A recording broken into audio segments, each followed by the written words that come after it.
Next panel, we got some legendary folks here. We got David Cho of the Cho Show. David Cho, come on out here. Give it up for David Cho. Yes. We got Scottish comic book artist, Jacques. Come on up here, Jacques. Give it up for Jacques. And last but certainly not least, speaking of legendary, we got famed comic book artist, writer, director, creator of The Dark Knight Returns, Batman. Please give a warm welcome to Frank Miller! Yes!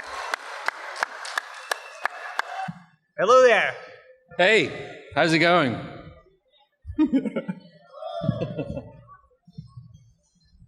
What's up, Frank? How's it going? Oh, going okay. What about you? I'm not doing so bad. I just got back into town. Someone told I literally, just for the audience, I worship this guy. He's a god to me. And they told me yesterday that I'm going to interview him, and I just met him. Thanks. And I just met him 2 seconds backstage, and now I'm in front of you guys. So just to set it up, that's.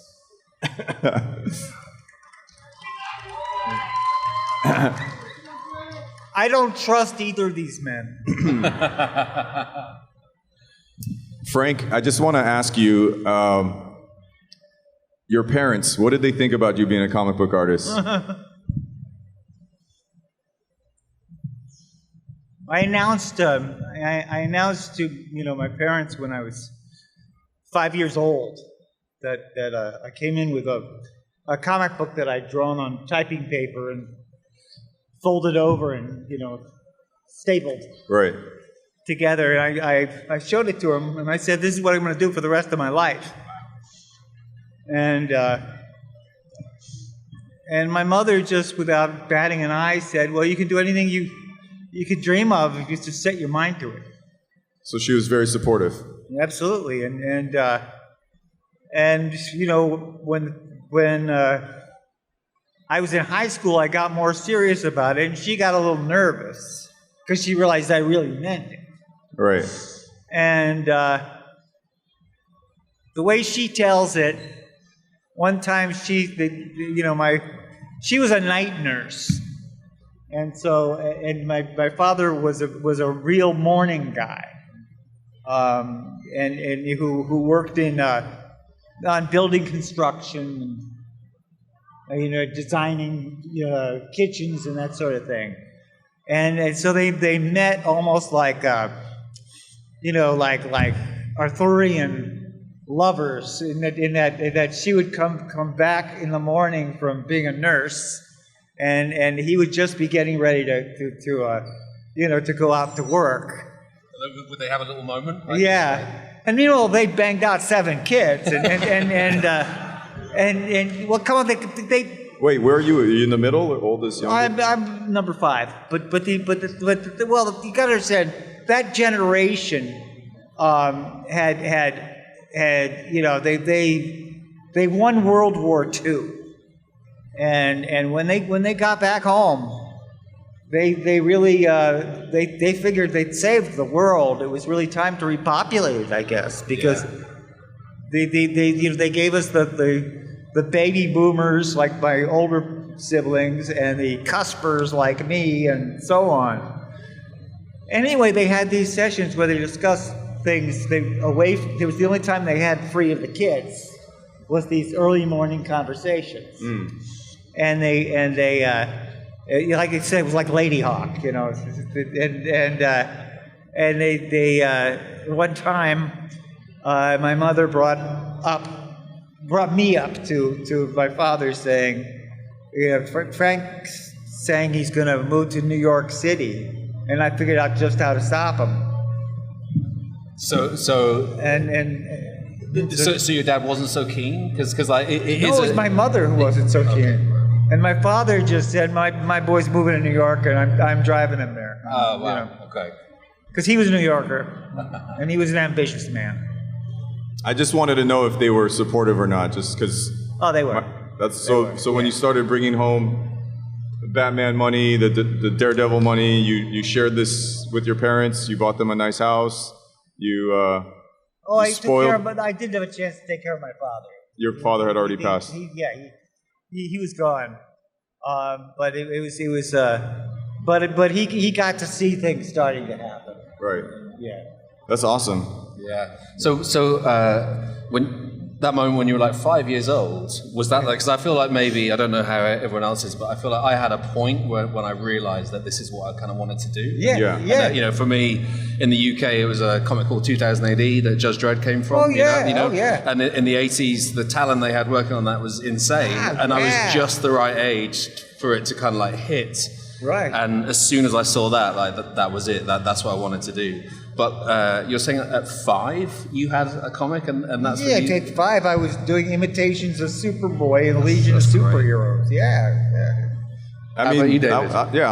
When I was 5, I would ask my dad to my mom and my dad to buy me toys, and they're like, no, we're not buying. We don't have any money, so draw it on cardboard, cut it out, put it on popsicle sticks, and that's your action figures. And you know, my parents are first generation. They came here during a war, and they're like, you know, usually Asian immigrant families, it's like, we came here for a better life. You're gonna either be a doctor or a lawyer. And I told them, I'm gonna be a graffiti artist.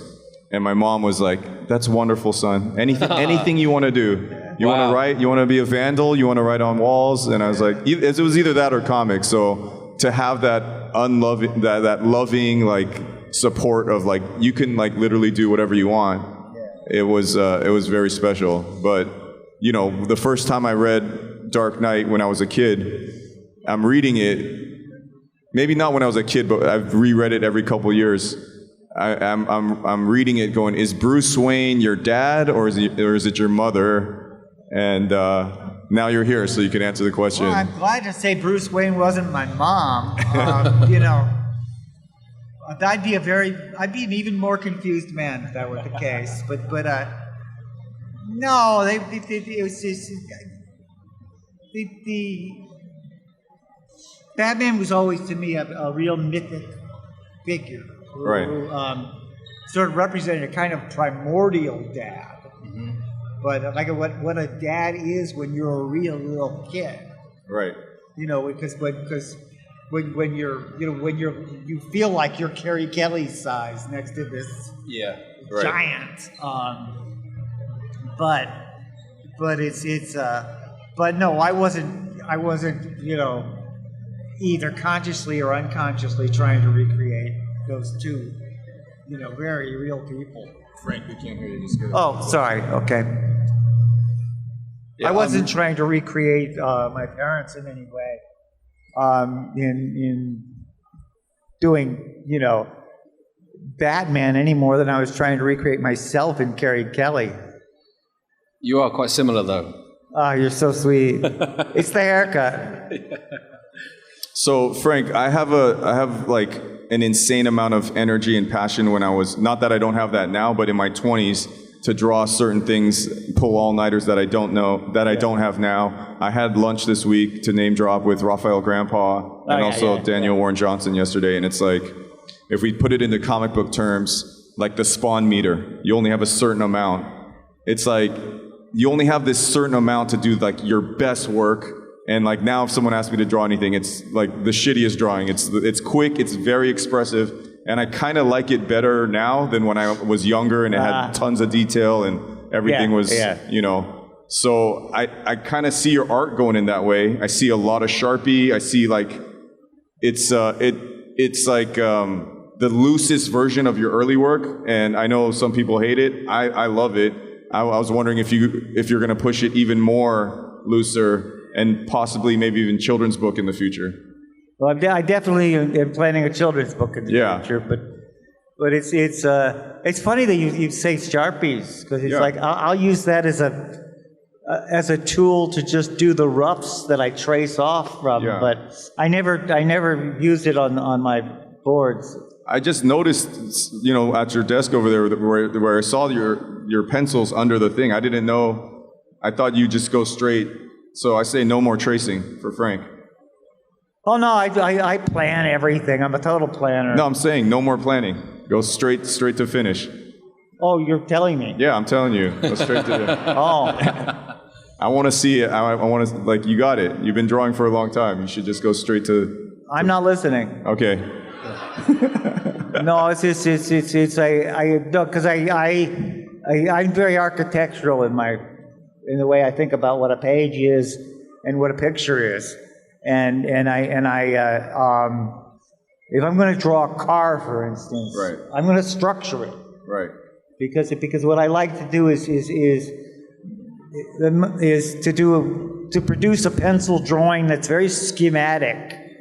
And doesn't have any blacks indicated on it at all, and then just attack the whole thing with a brush and go wild, knowing that the bones are there and that I can play off of them. I'm very similar. I love making sure that like the foundation is right, and then you can like go off on top, right. you know. But there's a solidity to it that I think that sometimes when people throw that style around, it can miss something because the underdrawing isn't there, or at least even the sort of vision of what's underneath isn't there, and all you see is like the mess. But what I love about both your guys' work is it's not as simple as that. You know, the ink. You know, I think we all love throwing paint and ink around and making textures and spatters, and that's to me still like the magic of that we get to do this. You know. Yeah. But it's not. That's just the surface, and that's the expression. And it's really interesting hearing that there is literally an architectural underpinning which you then just like attack. You know? Yeah. I'll attack also, without the architecture. Yeah. Also, I've got to say that I love the old tools. Yeah. I mean, I like to work with a flexible pen. Yeah. You know, and I dip into like, you know, this old-fashioned ink that, you know, but to me the absolute sexiest tool in the world is a horsehair brush, and it is the most flexible, beautiful tool there is. And that's why I disdain markers, because they're dead. They're a piece of felt. Right. Also, I've just got to say, part of might just be being ornery, in that it took so damn long to learn how to use a brush that I'm not going to throw it away. Yeah. I don't think so. I still feel there's something very special about using traditional craft and ink and paint, and the way it can surprise you and move in a way that you could never really plan. You know, that I think that's legit. Splatter. Yeah. Because it never does. You can't make it. You can't. That's why I love spatter. Is that you can't order it what to do really. It's just gonna. If your wrist twists a little bit, all of a sudden you've got this strange stringy thing jumping across your drawing. I want to say something about that, because people mostly know my art for like the graffiti stuff I've done, but I haven't really done that in like decades, and I'm primarily a watercolorist now. And a lot of that is due to the work you did with Lynn Varley. I have zero information about like how, if it was an ugly divorce or anything. Is there no chance you're going to get back together with Lynn Varley? Well, I think that Lynn's mainly off doing her own stuff. She does. Your work with her watercolors changed my life. So. It was a wonderful collaboration, and you know, I mean, I know I learned a lot from it. So it's not going to happen again? I don't think so. What about romantically? You guys going to get back I think together? that's none of your damn business. All right, thanks. That's fair. I'm probably not the right person to ask this, because I have paid no dues. You've already gone real far, man. I've paid no dues in the comic book business. I did one self-published comic 20 years ago, and then I've done like a variant here and there. But my very, very limited experience working with Marvel and DC is they're fucking pussies. And I'm never going to work with them again. I guess I shouldn't say never, but I probably will not work with them again. What do you think about these artists? Well, you might have just made sure of that. What do you think about these young artists out here, like, giving their, like, best work to these companies, and then, like, you know, I know you've spoken very passionately about this. topic before, but you know. Well, I think, you know, I've been of several minds across many years about this, and I would say the most important thing, bar none, is to do your best work. No matter what. And if you spend some time doing it for you know, doing it and seeing that you don't own a piece of it or whatever, well then, you know, you've learned a lesson there. But you've put your time in, you've done good work, and you've learned a lot.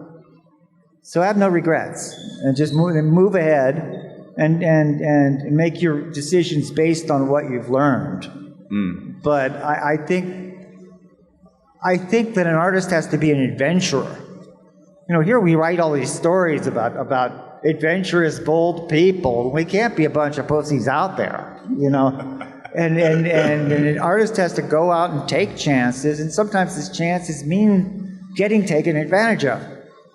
Yeah, I've got to say, I've had a very good experience, like dealing with DC. But I've done more for DC than Marvel, but DC particularly. And to me, that's kind of. Jock, sorry, I'm going to backtrack. I love DC and Marvel.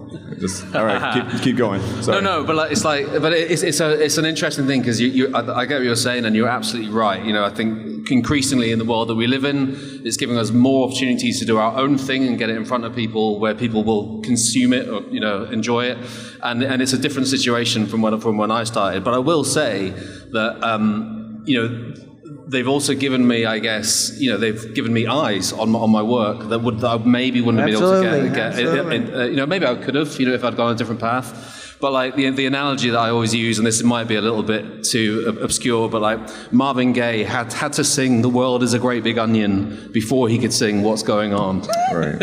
and like, you know, that like Berry Gordy didn't want to do "What's Going On." If he was a new artist, that would not be in the world. And like, there's always a middle ground, and I think that I try and just pull the best from all of it, and it's given me the position now where, you know, and like when you did Sin City, I mean, that was, I'd argue, springboard from what you had done before, and it gave us like this incredible visionary piece that you know, I mean, I can remember seeing that for the first time, and it just was like, you know, oh my God. Yeah. And this is Frank. Right. This is Frank. This is, you know, I love Dark Knight Returns with all my heart. I love your data, but like when I saw Sin City, I was like, holy shit. Yeah. Those kids, sorry. But do you know what I mean? And you know, it's really interesting because I do wonder whether that would have happened in the same way without Dark Knight Returns, you know. But then you have literally gone the other way and seen great success from it. So it's all good. Well, but here's another example I've got to point out, because she happens to be taking a picture of us right now, but right in the audience there we have a beautiful Carrie Kelly standing there. And do you think I wouldn't have wanted to make up Carrie Kelly? I mean, so by mixing it up with the whole Batman world and everything, I got to explore things of storytelling and character making that you know, made me leap far forward from where I was before, and made me that much more ready to attempt things like Sin City. So it's I think anything that gets you there and makes you better. Yeah, I guess I came out a little hot by calling out Marvel DC, but I guess as I'm hearing you guys talk, what I'm trying to get at is, you as a writer are the best. You as an artist are the best. It's very innovative, but this is all before I ever met you backstage. You know, it's just like my thoughts of Frank Miller and his legacy and what you leave behind and what you inspire is more than the writing, more than the art, is the attitude. Yeah. The attitude of just coming in and exploring and like, let's try this and pushing.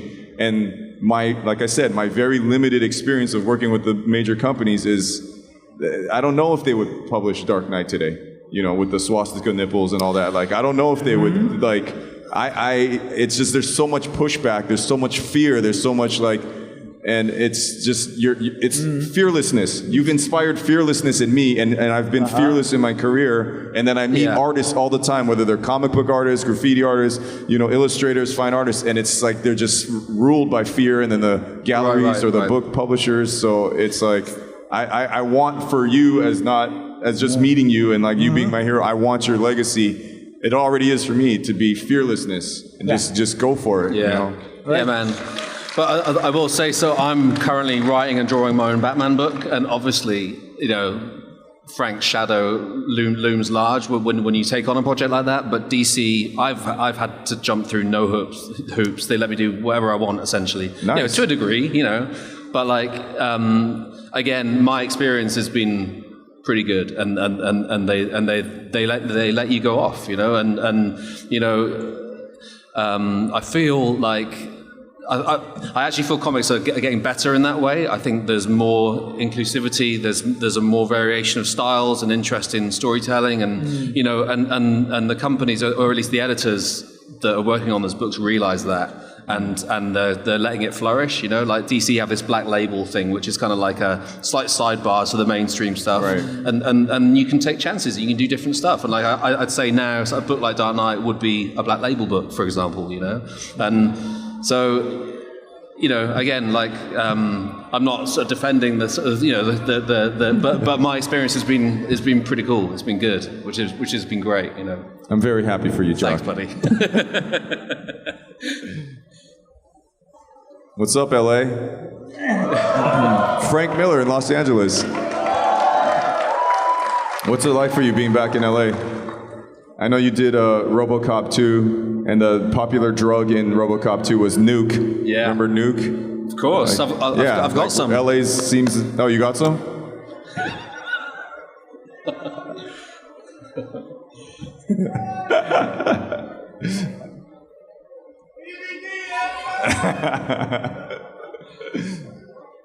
So, what are we doing? Questions or anything with this? Is there anyone like burning questions? Can we do that? I'm not quite sure what the setup here is. I don't know. Whatever we want to do. Does anyone have like a burning Frank, question? you want to take questions or? Yeah, whatever you want. Come on. Wow, this crowd's.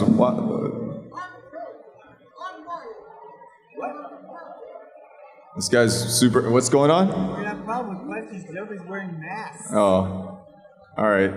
Anyone else? Do we have a mic, or does everyone have to scream their? All right, let's go with screaming for now. Who's ever the loudest will, you know. Yeah, go. Where was All-Star Batman and Robin gonna go? Like end. When was what? Where was All-Star Batman and Robin gonna end? When was All-Star Batman and Robin gonna end? Where? Oh, where? Oh, where was it going to end? Yeah.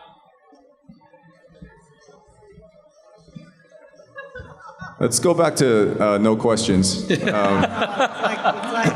what am I going to do if Jim ever says, what am I going to do if Jim ever calls me up and says, hey, Frank, let's move ahead with this thing. I'm going to, I can't, we can't do it, Jim. I was in LA and I blew the whole ending to a whole big audience.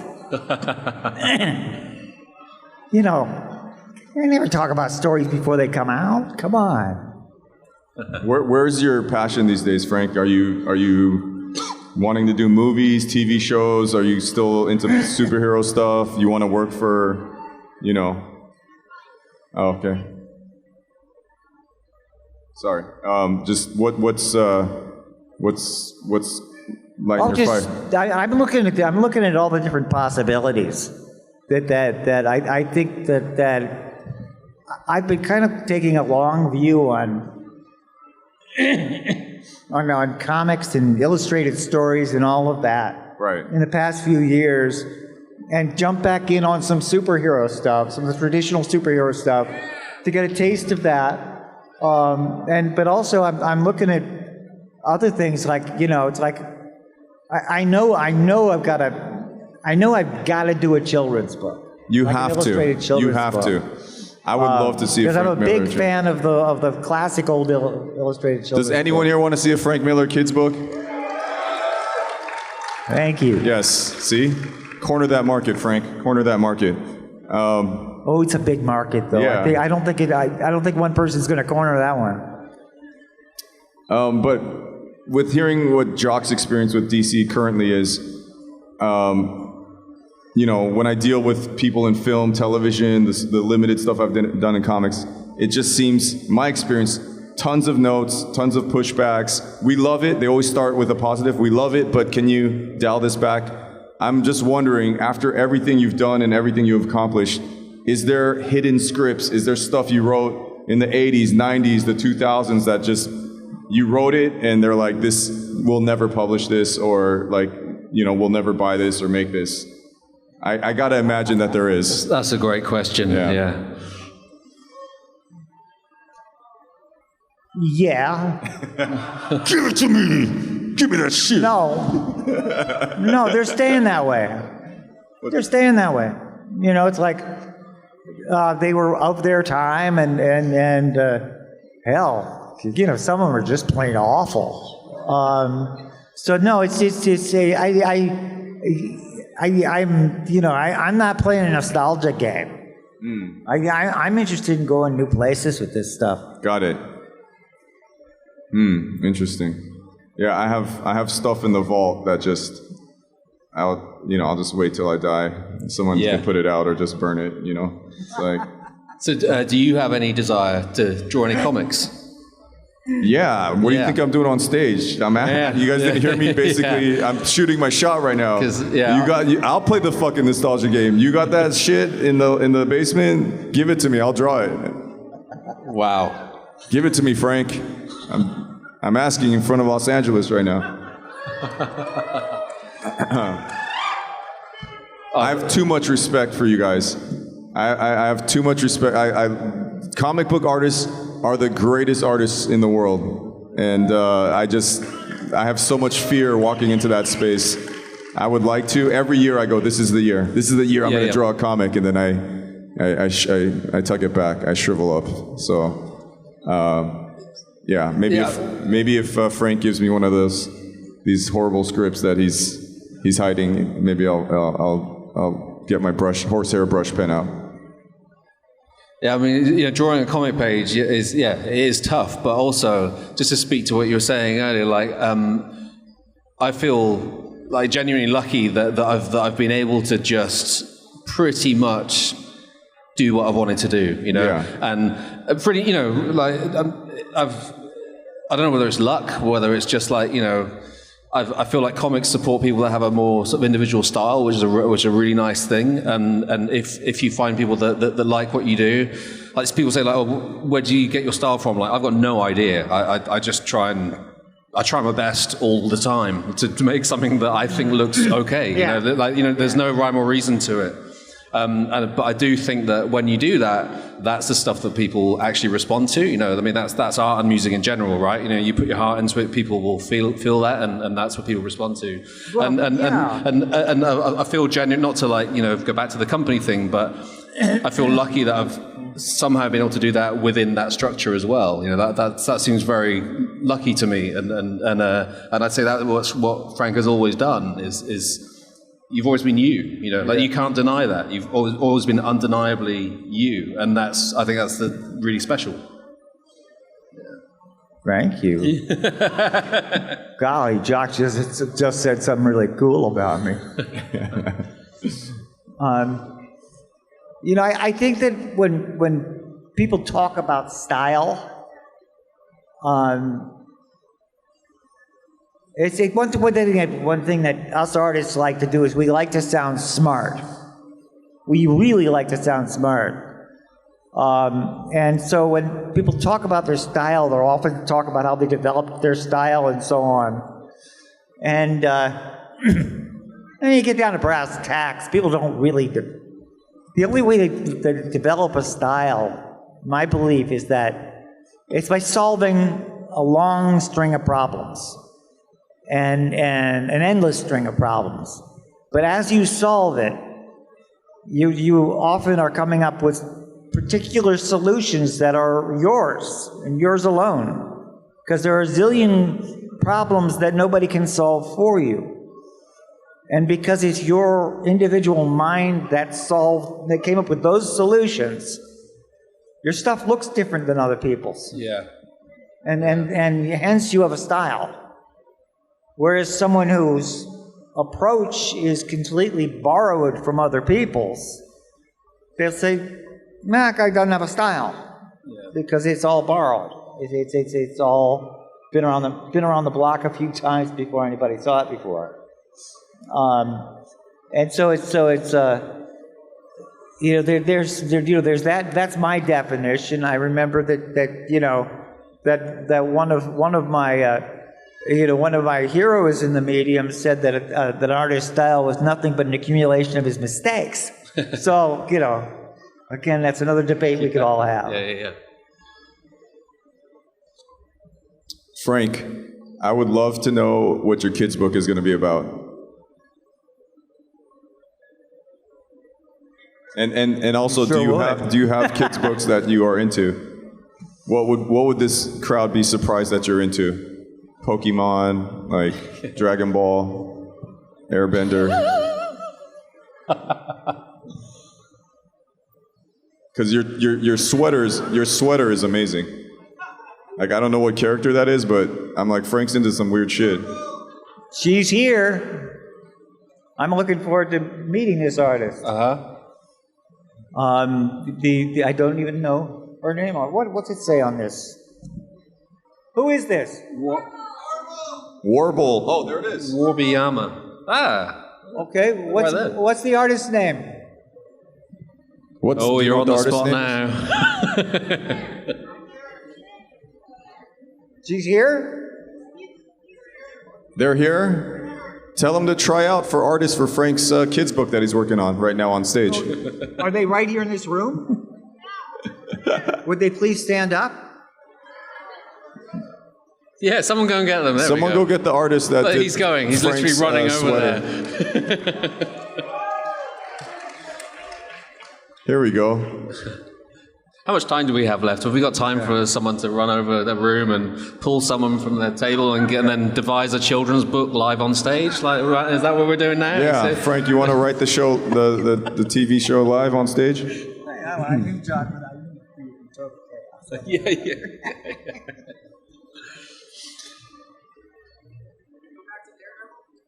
Daredevil. Whoa. Daredevil.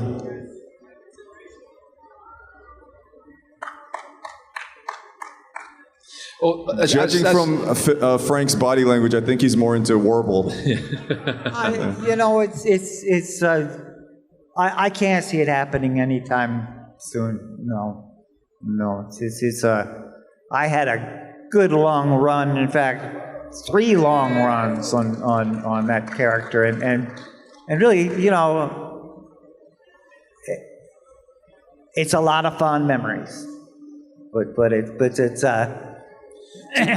Do you kind of feel like you said all you needed to say, or like? Because I find one of the things about these characters, the longevity, your Batmans, Daredevils, they change and warp and can be manipulated, with each kind of new generation coming through. And do you find like? Are you thinking like you've done Daredevil, or would you see him in like a maybe a different string to his bow now, or something like that? Well, I think that was then. That was then. That I'm much more in the business of making stuff up now. That's what I want to do. I'd rather be contributing to the future of comics than the past. Yeah, well said. What is the future of comics, Frank? Like for the kids out there, for the young aspiring artists and writers out there? It's a David Cho comic. Come on. What is Come on. Wait a minute. I'm going to tell them what to do? No, just what do you see the future? Like what would like when kids ask me for advice on anything, I just like the world's changing so fast, I have no idea what to tell them, and like just do your thing, but what does that look like? Like I was at I get all my comics in LA, and there was a LA Times photographer there. I think this is when either Black Panther or Wonder Woman came out, taking pictures, and I was like, hey, can you ask before you start taking pictures? And he's like, oh, I work for LA Times. I go, what are you taking pictures for? He's like, I'm doing a story of just old guys like you are the only people buying comics anymore. So I was like, oh, okay. So there doesn't seem to be any, when I shop every Wednesday for comics, there doesn't seem to be anyone under 20 coming in there. There you go. I know. Yes. This. Yes. One kid in a sea of adults. No, I see a few. I see a few. And I think the answer is... There's another one. Oh, yeah, okay, He's sorry, under 2 20. kids. Sorry. Yeah. No, you got to understand, the road you're going on down right now Yes. is one that I've heard since I first got into comics, which is, it's over. I'm not saying it's over. It's always over. Yeah. It was comic books were going out of business and nothing could save them. When I got my first job in 1976, and then a couple things started going right. The direct market came along, and the distribution. They chased the mafia out of this distribution, and the comic shops saved comic books, and then the smaller publishers started popping up, and all of a sudden, like people like us could start owning our work, and had a lifetime investment in it, and it seems like this crazy little art form as a way of staying alive. I think for a long time, shows like this kept them alive. The same way that surely the Star Trek conventions had everything to do with those damn movies happening. Yeah. Because these people kept showing up in Starfleet uniforms, and eventually Hollywood said, "Look, there's an audience here." And so this is there is a cultish aspect to comic books, and we've shied away from that term many ways because cults kill people and cults do bad things, but no, there is a cultish quality to it, which is like, all I can say is every religion starts out as a cult. So the fact that there's so much faith in comics and in the fantasy. You're our cult leader, then. I'm proud to be part of this cult. Yeah, I'm your Jim Jones tonight. That's what I really brought you here, this guy. No, all I mean though is that the same way that there are Star Wars congregants who would not let Star Wars ever die, and Trekkies will never let Star Trek die. It'll take a long, long time if they do. Comics and the attendant fantasies are going to survive for a good long time. Yeah, even in the sort of 20, 25 years I've been going to cons, that if they feel more vibrant these days than they did even 20 years ago. So I'm hoping that's a reflection of more people in enjoying this stuff. I remember one of my first editors said to me, and this was I started working around year 2000, I think, it was a way more kind of male-oriented business at the time, I sort of love seeing families and kids, and coming to these things now, it feels more appropriate. But he said, comics, it's almost like opera. It might not always be mainstream, but there'll always be an opera house in a city producing amazing stuff. And I kind of like that. Like the art form itself won't go away because it's very unique. You know why? Because comics are fucking awesome. It's like it doesn't matter. Like, I've seen every single, I don't care if it's good or bad, I've seen every remake of a rendition of a comic turned into a movie, turned into a TV show, and I've seen Sin City made into a movie. I've seen all of Mark Millar stuff turned into TV shows. I've seen all the cosplay, whatever comics related stuff. At the end of the day, it's the last art form where you can say or do anything, create worlds. There's no editor, where it's all. This is your limitation, and so that's why I keep coming back to it. Yeah, man.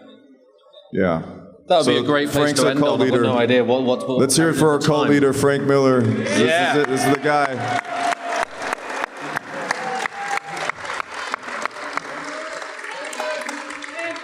Oh, is this? Have we found the person? Oh, Oh, okay. Oh, I thought it was the artist of. Oh, it's just a credit card. Jeez. someone All who good? lost the credit card right here on stage. They'll leave the wallet at the bar, whoever lost the credit card. Yeah, that's mine. Tashira Barnes. Is there a Tashira Barnes in the audience? Huh? Oh, He is the artist. Oh, they are here. All right. They are here. Okay, come up here. Frank. Come up here. Right there. Come up. Come up. Before the end of day, we're going to have a children's book. This is brilliant. Come on. So this guy's gonna draw Frank's children's book. David chose doing part I'll do two. the watercolor. I'll do the watercolors over your art. I'll do the watercolors over Frank's art. I'm pretty good. There he is. Come up. Let's get a round of applause.